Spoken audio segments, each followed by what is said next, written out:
ஓவியம் வரைபவர் வந்திருக்கிறார் சக்கரவர்த்தியாரே. உள்ளே வரச் சொல்லுங்கள். மதிப்பிற்குரிய பாட்ஷா அவர்களுக்கு ஆதாப். தாங்கள் தீட்டிய ஓவியம் எனக்கு மிகவும் பிடித்திருக்கிறது. மிக்க நன்றி. இதில் வண்ணங்களை மட்டுமே தீட்டினேன். தங்களின் அம்சங்களை பேகம் சாய்பாதான் கூறினார்கள். தங்களின் ஓவிய திறமையை பார்த்து பிரமித்து விட்டேன். அதனால்தான் தங்களின் உதவியோடு இன்னொரு ஓவியத்தை தீட்ட விரும்புகிறேன். கூறுங்கள் ஹுசூர், அவர்களின் முகம் எப்படி இருக்கும்?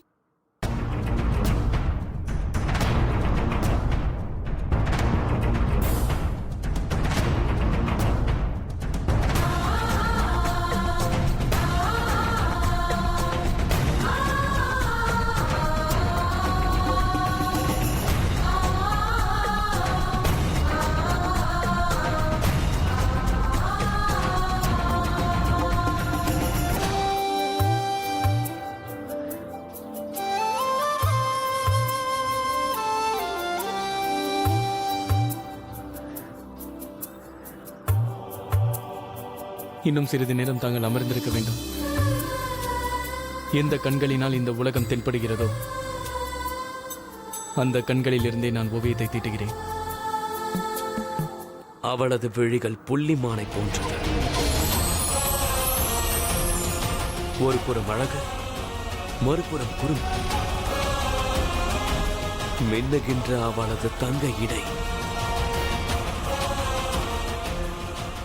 நனைந்த அவள் கூந்தல்,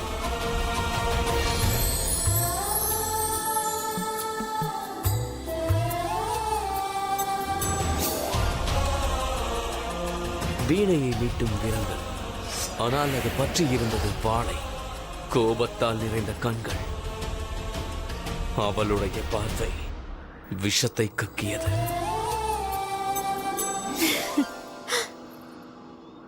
அண்ணனுக்கு நல்ல வாய்ப்பு கிடைத்திருக்கிறது. தனது திறமையை காட்டுவதாக ஒரு சாக்கு. ஆனால் இதில் அவரது கலாசாதுரியம் இருக்கிறது. அப்படி என்றால் விளக்கமாக கூற வேண்டுமா? அண்ணன் எதிரில் அமர்ந்திருக்கிறார். இதை பயன்படுத்தி அண்ணா ஓவியம் வரைந்து வைத்து விடுவார். இதன் மூலம் அவரை இரவும் பகலும் கண்டு மகிழ்வார். இதோ தங்களின் ஓவியம் முடிவடைந்து விட்டது.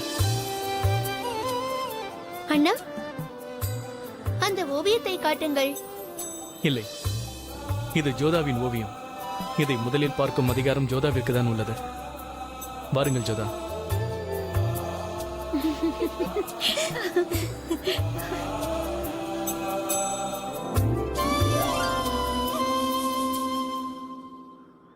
ஓவியத்தை முடித்து விட்டீர்களா? ஆமாம் ஷெகன்சா. ஆனால் இது ராஜகுமாரி ஜோதாவின் ஓவியமாகும்.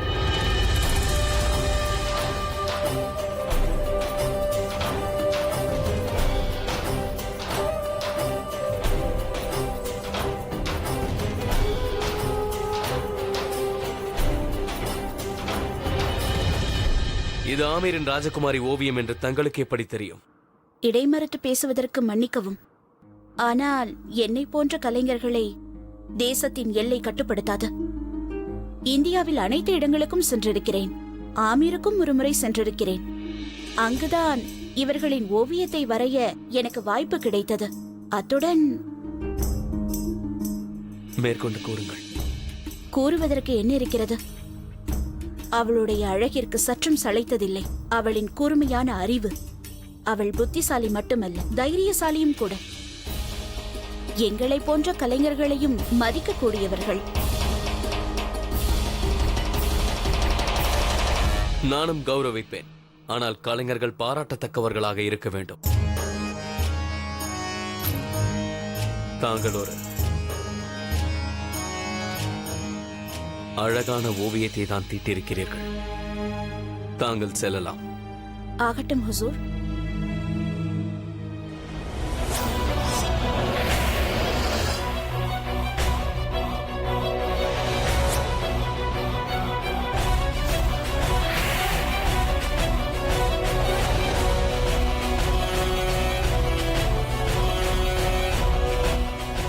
ஒரு தீப்பந்தத்தை தயார் செய்ய அப்துல்லா. தீப்பந்தமா? இங்கு வெளிச்சமாகத்தானே இருக்கிறது ஹுசூர். தீப்பந்தத்தை வெளிச்சத்திற்காக நான் கேட்கவில்லை.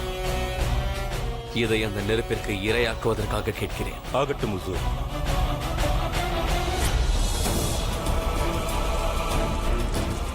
என்னை மன்னிக்க வேண்டும். தாங்கள் இதை எரிக்க வேண்டும் என்று நினைக்கும் பொழுது எதற்காக இவ்வளவு நேரத்தையும் பணத்தையும் செலவழிக்க வேண்டும்? சில விஷயங்களை உருவாக்குவதற்கு காரணம் என்னவென்றால் அப்துல்லா, அதை இவ்வாறு எரித்து சாம்பலாக்கி இன்பம் காண்பதற்காகத்தான்.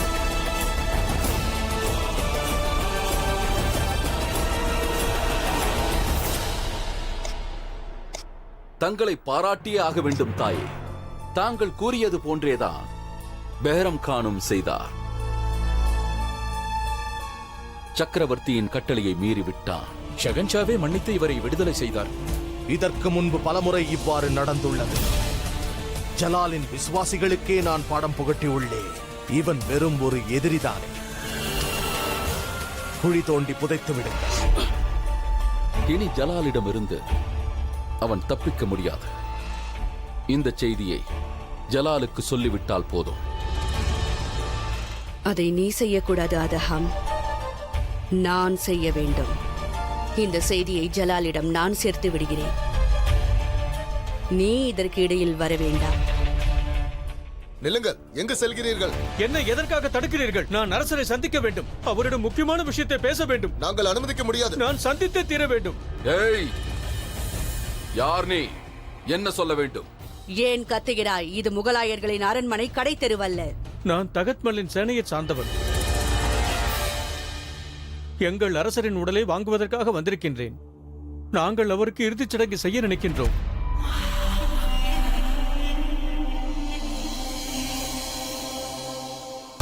இதோ பாருங்கள், எங்களுக்கு முடிவெடுக்கும் அதிகாரம் இல்லை. தாங்கள் சக்கரவர்த்தியிடம்தான் அதிகாரம் பெற வேண்டும். எங்களால் எதுவும் கூற இயலாது. நீங்கள் நேரடியாக சக்கரவர்த்தியிடம் பேசுங்கள். இவரை அழைத்துச் செல். மிக்க நன்றி.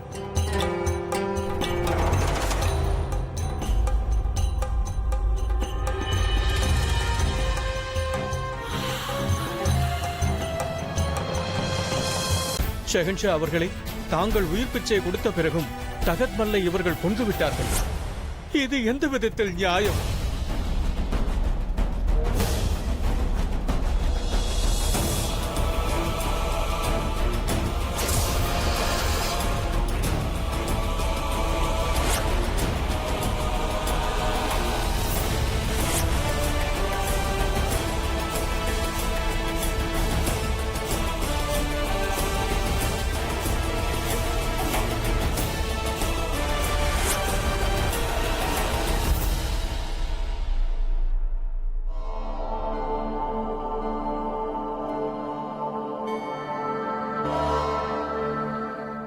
தொந்தரவுக்கு என்னை மன்னிக்க வேண்டும். தாங்கள்தான் தக்மலை கொன்றீர்கள் என்று சக்கரவர்த்திக்கு தெரிந்துவிட்டது. எமக்கு தெரியும். நீ என்ன நினைத்தாய்? இப்படி ஒரு காரியம் நடந்தும் மகாமாங்கா எனக்கு எதிராக ஏதும் கூறாமலாய் இருந்திருப்பாய். ஒன்று விடாமல் அனைத்தையும் ஜலாலிடம் கூறியிருப்பாள். அது தெரிந்தும் நான் இவ்வாறு செய்தேன். இவ்வாறு நடந்த பிறகு ஜலால் எம்மை சந்திக்க விரும்புவான் என்பதும் எனக்கு தெரியும். வரட்டும், விடு. ஆனால் ஹுசூர், ஷெஹன்ஷாவை எதிர்த்து ஷெஹன்ஷா, அவனை ஷெஹன்ஷா ஆக்கியது நான் தான். ஆனால் அவன் என்னை நடத்திய விதம், கூடியிருந்த சபையில் அனைவரின் முன்பாக அவமானத்தால் என்னை தலைகுனிய வைத்து விட்டார். அந்த ஜலாலுதீன் அக்பர் அந்த அளவிற்கு வளர்ந்து விட்டானா என்ன? அவ்வாறெல்லாம் ஒன்றுமில்லை. அவர் எப்பொழுதும் தங்களை மதிக்கத்தான் செய்கின்றார். அவரு அவ்வாறு ஏதுமில்லை. அவன் எனக்கு மரியாதை அளிக்கவில்லை, என்னை அவமானப்படுத்தி இருக்கிறான். இருந்தாலும் மந்திரியாரே, அவர் நமது பாட்ஷா ஆவார். அவரை எதிர்ப்பதென்பது ராஜ துரோகமாகும்.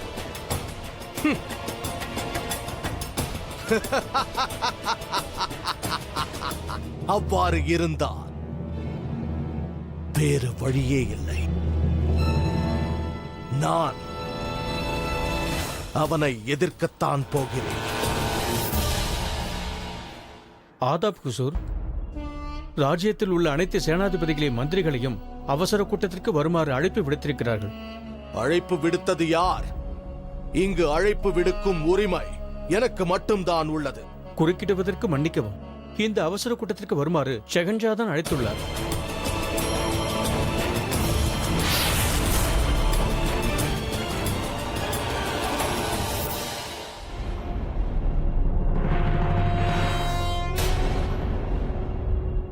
நடந்ததை நினைத்து நான் மிகவும் வருத்தப்படுகின்றேன். அவ்வாறு நடந்திருக்க கூடாது.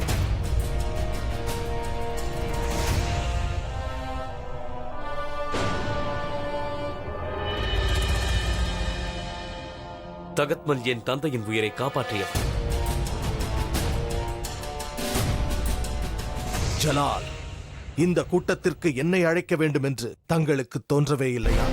அவர்களிடம் எடுத்த கஜானாவை திருப்பி கொடுக்க வேண்டும் என்று நான் இன்று கட்டளையிடுகிறேன். தகத்மல்லின் கஜானாவை கொள்ளையடிக்க உத்தரவிட்டது நான் தான். அவரது வாரிசுகளுக்கு தகுந்த பதவியையும் கொடுங்கள்.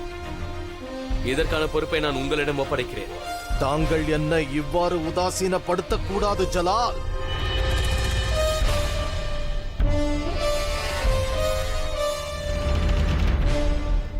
சபை கலைஞர், யாரும் செல்லக்கூடாது. என்னை உதாசீனப்படுத்துவதா? ஷேர்ஷாவிடமிருந்து தங்களை காப்பாற்றியது நான் தான் என்பதை மறந்து விடாதீர்கள். தங்களை வளர்த்து ஆளாக்கி இந்த நிலைக்கு கொண்டு வந்தது நான் தான் என்பதை மறந்து விடாதீர்கள். தங்களுக்கு அரசியல் சூழ்ச்சிகளிலிருந்து போர் யுக்திகள் வரை நான் கற்றுக் கொடுத்தது தங்களை என் கண்களுக்குள் வைத்து காத்து வந்தேன். ஆனால் இன்று தாங்கள் என்னை உதாசீனப்படுத்துகிறீர்களா? அனைவரின் முன்பாக என்னை அவமானப்படுத்தி விட்டீர்கள். மறந்து விடாதீர்கள் ஜலால், நான் வெறும் தங்கள் கான் பாபா மட்டுமல்ல, இந்த முகலாய சாம்ராஜ்யத்தின் மகா மந்திரியும் நான் தான். ஆனால் நான் இந்த ராஜ்யத்தின் ஷெஹன்ஷா. தங்களை ஷெஹன்ஷாவாக ஆக்கியது யார்? நான் தான். தங்களுக்கு இந்த சிம்மாசனத்தையும் கொடுத்து அதில் அமர்ந்து ஆட்சி செய்யும் உரிமையை கொடுத்தது நான் தான். அனைவரும் முன்பாக பேச வேண்டும் என்று ஆசைப்பட்டால் அவ்வாறே நடக்கட்டும். இங்கு இருப்பவர்களில் பலர் என்னை தங்களிடம் வளர்ந்ததை பார்த்திருக்கிறார்கள். தங்கள் கட்டளைகளை நான் தலைகுனிந்து கேட்டிருக்கிறேன். எனது முடிவை நீங்கள் எதிர்த்த போது நான் அமைதியாக இருந்தேன். தாங்கள் இன்று யாரை கொன்றீர்களோ அவர் என் தந்தையின் உயிரை காப்பாற்றியவர். தாங்கள் என்னை மட்டுமல்ல என் தந்தையையும் இன்று எதிர்த்து விட்டீர்கள். தங்களது தந்தையை குறித்து நீங்கள் ஏதும் பேசாமல் இருந்தாலே அனைவருக்கும் நல்லது. தங்களுக்கென்று அவர் என்ன செய்திருக்கிறார்? அனைத்தையும் செய்தது நான் தானே. தாங்கள் இந்த நிலையை அடைவதற்கு காரணம் நான் மட்டும்தான். என் உயிருக்கு காரணமே என் தந்தை தான். தாங்கள் செய்த உதவிக்கு நான் என்றும் தலை வணங்குவேன். ஆனால் என் தந்தைக்கு என்றும் நீங்கள் ஈடாக மாட்டீர்கள். எனது தந்தை உயிரை காப்பாற்றியவர் உயிரை நீங்கள் எடுத்து விட்டீர்கள். தாங்கள் மன்னிக்க முடியாத குற்றம் செய்தீர்கள். நீங்கள் முடிவெடுக்கும் உரிமையை நான் தான் தங்களுக்கு அளித்தேன். மகா மந்திரி பதவியையும் நான் தான் வழங்கினேன். இப்போது என்ன? என்னை எதிர்த்து யுத்தத்திற்கான அறைகூவல் விடுக்கிறீர்களா? நான் எனது கான்பாபாவை எதிர்த்து எவ்வாறு யுத்தம் செய்ய முடியும்? ஆனால் இந்த ராஜ்யத்தை யாராவது எதிர்த்தால் அப்போது இந்த பாஷா தனது வாளை கண்டிப்பாக எடுப்பார்.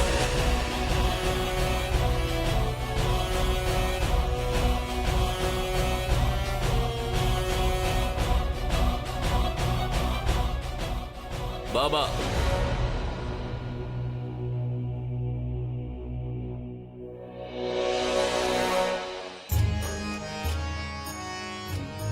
ஒவ்வொரு போருக்கு முன்னரும் எனக்கு ஒரு பாடத்தை கற்றுக் கொடுத்தீர்கள்.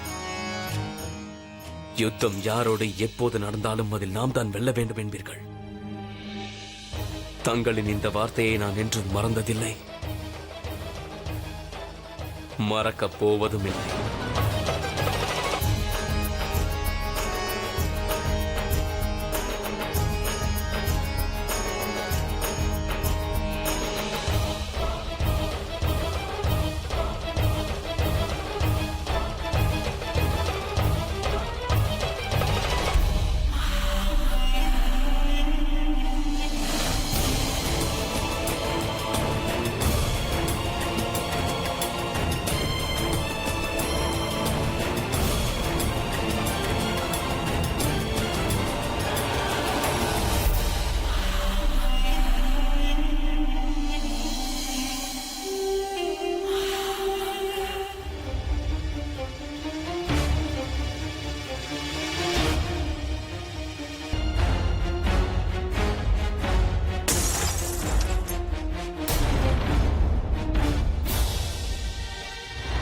ரஹீம், நீ வெளியே சென்று விளையாடி விட்டு வா.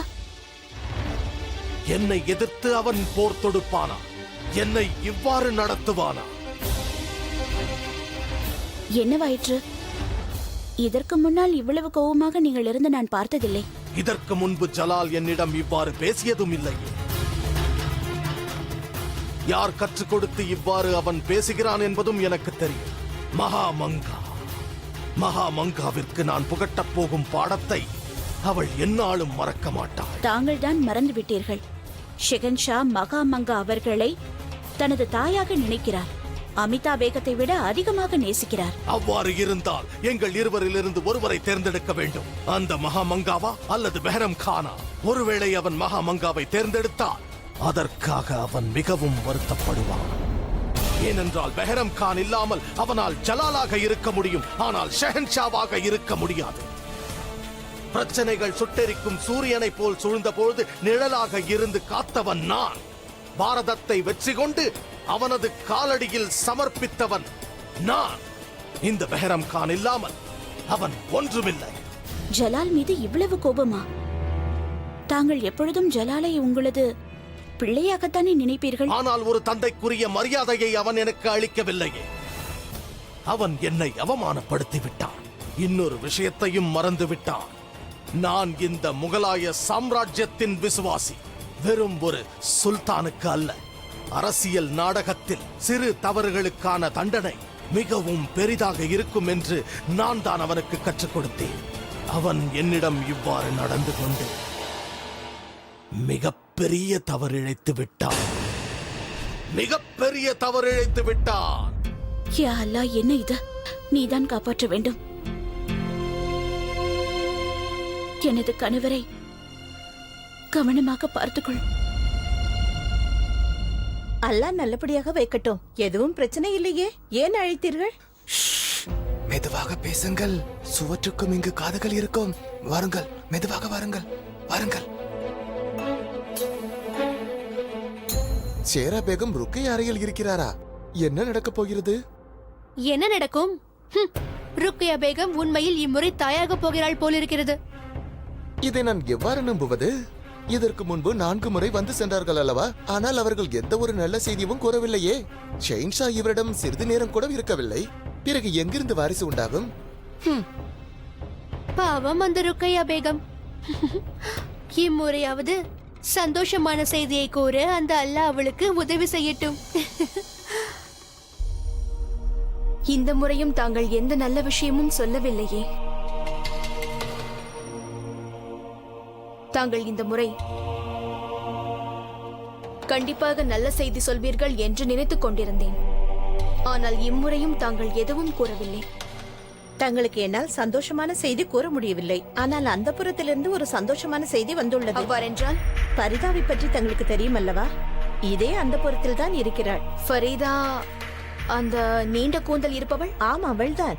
மகா மந்திரியார் போரில் வென்று கொண்டு வந்தார்கள் அல்லவா? பாட்ஷா அவர்களுக்கு அவர் அன்பளிப்பாக அளித்தாரே, அவள் கர்ப்பமாக உள்ளாள். அதிர்ஷ்டக்காரி அவள். ஒரு கைதியாகத்தான் வந்தாள்.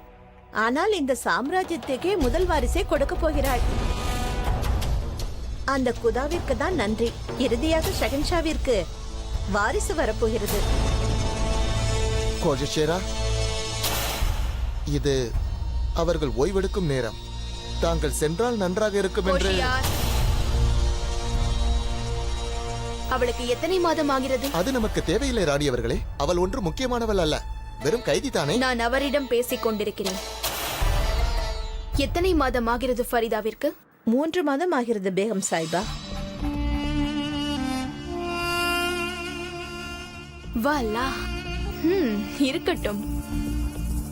என்னை சந்தோஷப்படுத்தி விட்டீர்கள். அதுக்கான பரிசு தங்களுக்கு நிச்சயம் கிடைக்கும். நன்றி. மன்னிக்கவும் மகாராணியாரே, நான் நினைத்தேன் நீங்கள் கோபப்படுவீர்கள் என்று. ஆனால் ஏன் தங்கள் முகத்தில் இந்த புன்னகை? காரணத்தை கேட்டால் நிச்சயமாக உன்முகத்திலும் புன்னகை வரும். ஜலால் கடந்த 3 மாதமாக ஃபரிதாவின் அறைக்கு செல்லவே இல்லை. அப்படியா? நன்கு அறிவீர்களா? எனக்கு ஜலாலுடைய ஒவ்வொரு அசைவும் அவர் கழிக்கின்ற ஒவ்வொரு இரவை பற்றியும் தெரியும். அப்படி என்றால் இது மிகவும் அற்புதமான விஷயம். ஆம், அற்புதமான விஷயம்தான்.